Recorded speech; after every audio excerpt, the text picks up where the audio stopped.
Hey friends, if you encounter the issue where core isolation turned off by itself on Windows, then please watch this video. I will guide you through the resolutions.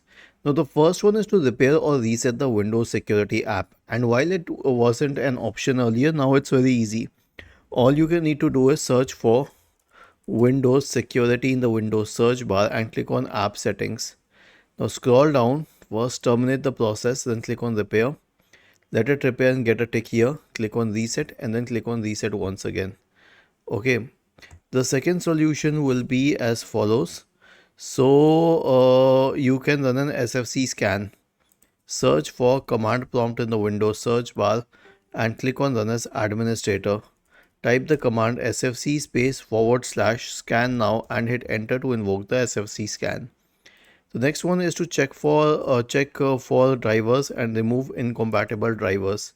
So search for device manager in the Windows search bar and open device manager.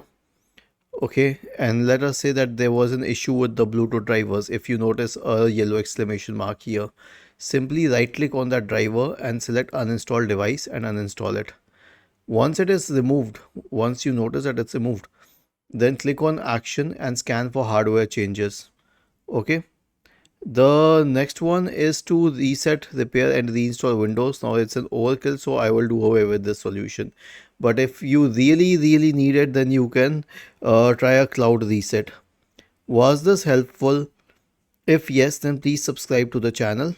If not, then let us know in the comment section of the video on how we could help you further. Thank you for watching this video and have a nice day.